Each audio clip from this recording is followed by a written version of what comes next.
Cześć, to ja Justa. Witam Was w nowym odcinku z cyklu Justa animuje. Dzisiaj będzie na wesoło. Nie będziemy na razie komentować sytuacji, którą opowiadałam w specjalu, tylko zajmiemy się stricte animacją.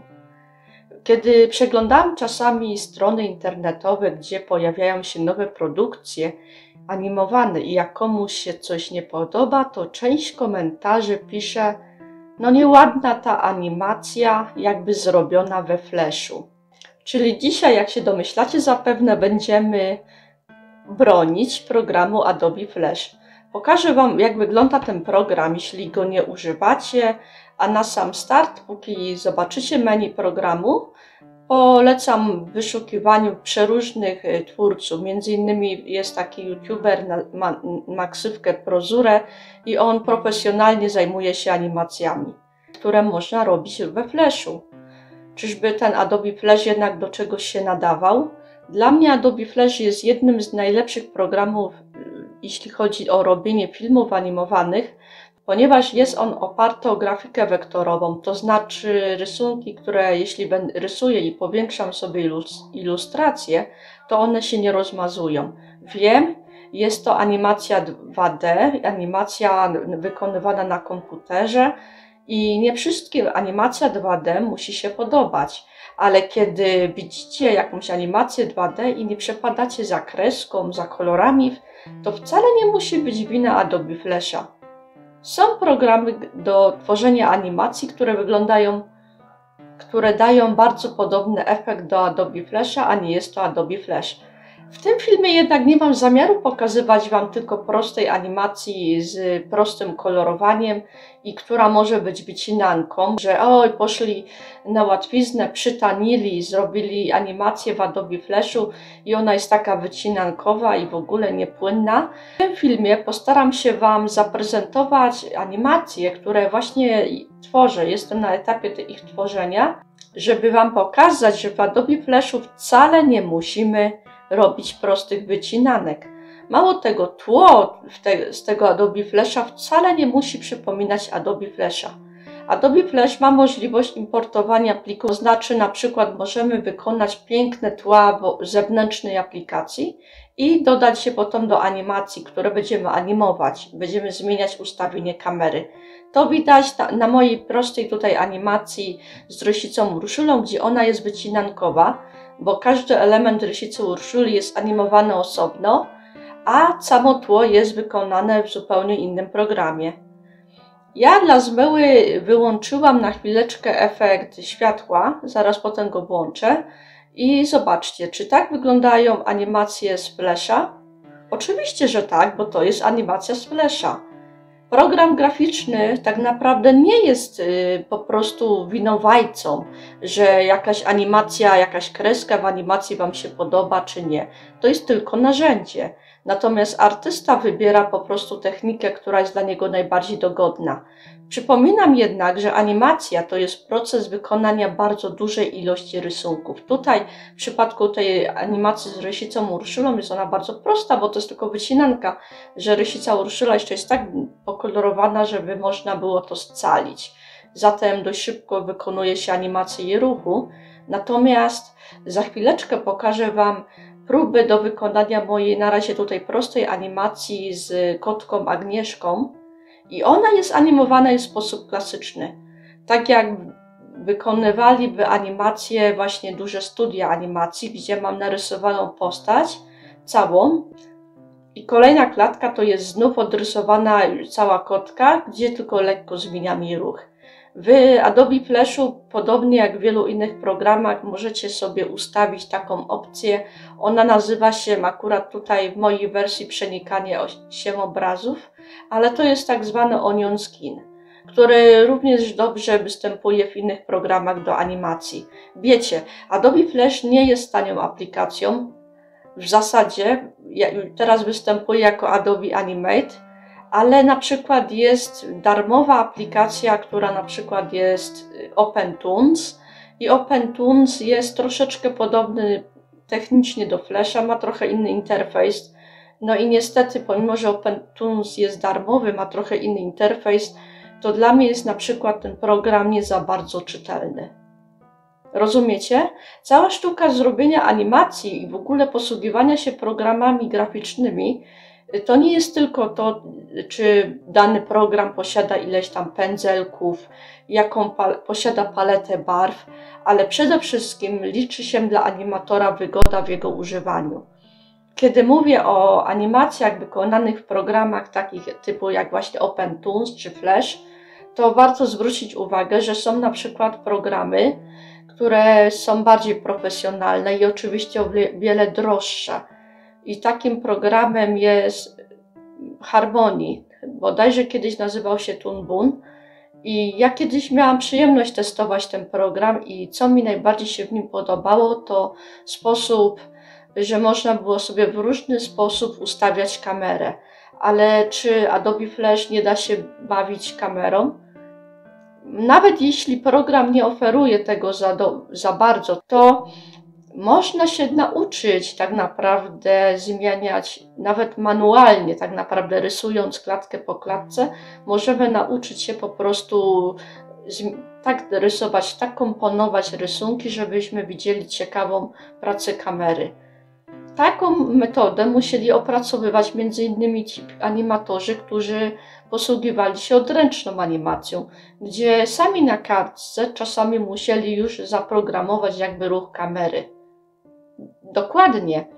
Dla mnie na przykład ten nieszczęsny Adobe Flash, który jest tak wyśmiewany czasami właśnie, że oj, nie postarali się w tej animacji, przytanili, wygląda to jak prosta animacja z Flasha. Ja używam Adobe Flasha jako wirtualnej kartki do klasycznej animacji, bo chociaż mogę robić wycinanki, jak na przykład ta animacja z Roślicą Urszulą na początku, to jednak mi najbardziej fascynuje w animacji staranie się, oddanie tego procesu, żeby ta animacja była taka najbardziej przypominająca te klasyczne animacje.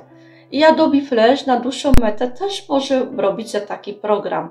Co prawda, ja używałam w tworzeniu swoich animacji, kiedy nie miałam Adobe Flasha, bo przez pewien czas mojej pracy nie miałam tego programu i wyręczałam się programami graficznymi, a potem wszystkie podobne rysunki montowałam w edytorze wideo osobnym. Tutaj ja też przy okazji moich animacji wolę ostateczną wersję animacji, czyli zapisać sobie obrazy z Flasha i potem je jakby zmontować ponownie w zewnętrznym programie. Ja to lubię akurat robić, jest to moim zdaniem fajna sprawa.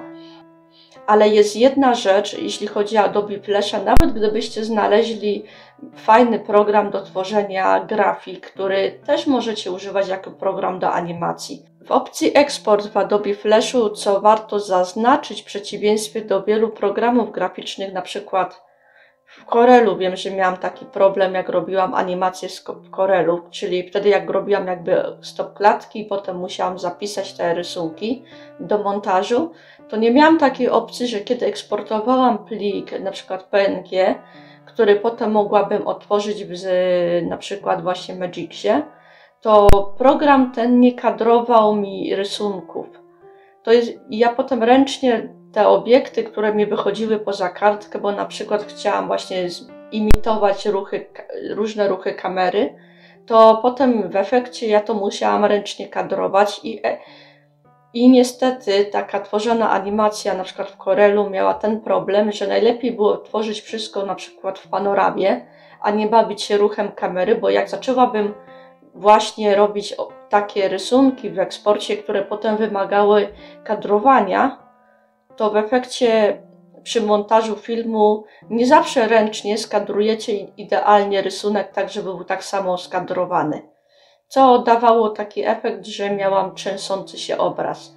W Adobe Flashu i w programach do tworzenia animacji na końcu przy eksporcie plików macie taką opcję, że zapisz minimalny lub maksymalny obszar rysunku. Przy wyborze minimalnego Flash idealnie po prostu kadruje każdą klatkę, więc jeśli poza stół montażowy wyjdzie Wam postać, bo ona na przykład znika, nawet jak to jest taka prosta wycinanka i ona znika po prostu, ale w ten sposób, że za oknem właśnie, za stołem montażowym jest fragment postaci, który przy zapisie pliku już nie powinien się pokazywać ten fragment, to już potem nie macie problemu z kadrowaniem, bo Flash to kadruje.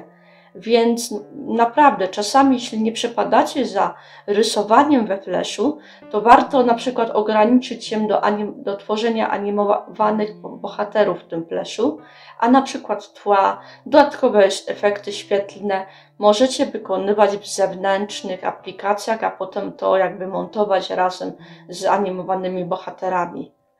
Adobe Flash wcale nie musi wyglądać jak rysunek z Painta. Dla mnie jest to bardzo fajny program ze względu na interfejs i ze względu na właśnie wektorowe rysunki. Natomiast po to Wam prezentuję to wideo, zwłaszcza te pierwsze, żebyście mogli zrozumieć, że rysunek z Flasha wcale nie musi wyglądać jak rysunek z Flasha. Ten rysunek wyglądał bardziej jak moje rysunki z GIMPa, który podobnie jak Corel miał problem z zapisem potem plików, które potem postacie wychodziły jakby poza stół montażowy. Trudno mi jest to trochę wytłumaczyć, ale chodzi o to, że program do animacji zawsze zapisze Wam plik graficzny w eksporcie w tym obszarze, gdzie znajduje się stół montażowy. Jak rysunek znajdzie się poza stołem montażowym, czyli poza kartką tego Flasha, to tam nie musimy się martwić, że program nie obetnie nam tych niepotrzebnych fragmentów rysunku. Podobną opcję mają PDF-y zapisywane w Corelu na przykład, czy w Illustratorze. Jak eksportujemy jakąś grafikę, wyjdzie nam poza obszar roboczy, to PDF jest w stanie uciąć po prostu niepotrzebny element rysunku. Ale wiecie, żeby móc stworzyć w ten sposób jeszcze w Corelu grafiki, to potem potrzebujemy programu, który nam eksportuje masę rysunków z PDF-a do PNG. Więc widzicie, programy do animacji się oczywiście bardzo przydają. Nawet ten Adobe Flash, który moim zdaniem jest niepotrzebnie wyśmiewany, bo to jest program, który jest bardzo prosty w obsłudze i dla mnie jest to jeden z moich ulubionych programów, bo jeszcze posługiwałam się innymi. OpenTools, to mówię Wam, to było trochę smutne, jak mi się otworzył na 1/4 ekranu, a potem nawet nie wiedziałam, co dalej zrobić, bo ja mam komputer nie ustawiany w sposób standardowy, więc niektóre programy nie za bardzo dobrze na moich ustawieniach w komputerze działają. OpenTools miał tego pecha SAI, też, czyli program do rysowania, a teoretycznie GIMP jakoś sobie radził, ale GIMP nie jest stricte programem do animacji. Tak, Rita, tak? Mam nadzieję, że nie przeinaczyłam nazwy aplikacji. Ona ma owszem moduł do rysowania i jest to tam bardzo przyjemnie się tworzy na te animacje, ale kiedy wybierałam sobie właśnie pióro do rysowania jako wektory, to niestety Krita mi się strasznie zacinała. Sami widzicie, choćbym nie wiem ile się nasłuchała złego o Adobe Flashu, mi się go najlepiej używa. To samo mogę powiedzieć o moim programie do montażu wideo. To jest Magix Movie Edit Pro, który teoretycznie jest Sony Vegasem ze zmienionym interfejsem. Widzicie? To, że co ja powiedziałam kluczem, mój jakby Sony Vegas ma zmieniony interfejs. Znowu jest ten sam problem.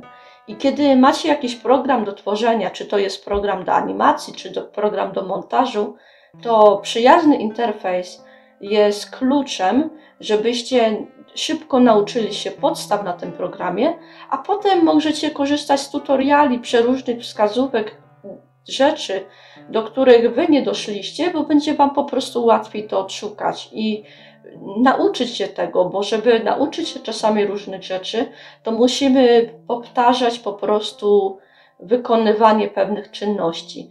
Nawet w przypadku programu do montowania filmów tak jest.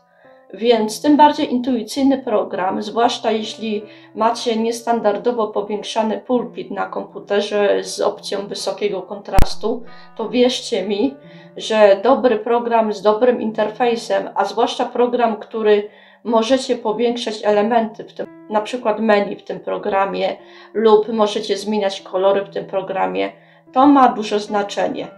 I możliwe, że ja Wam o tym opowiem w kolejnych Justanie Mój. Jeśli chcecie poznać, jakie są moje ulubione programy i do czego ich używam, Ale dzisiaj wspomniałam Wam o moim ulubionym programie Adobe Flashu, który moim zdaniem na forach, gdzie ludzie oceniają animacje, te nowiutkie, które powstają i jak im nie podoba się, to mówią, to na pewno Flash, prowizorka we Flashu. Flash nie jest niczemu winien, ani tak naprawdę też animatorzy nie są niczemu winni, bo musieli wykonać masę dobrej pracy. Film mógł im wyjść gorszy lub lepszy, ale żeby zwalać na program do tworzenia animacji, który nadaje się do tworzenia animacji, to jest też ten klub. Owszem, The Gimp nawet się nadaje.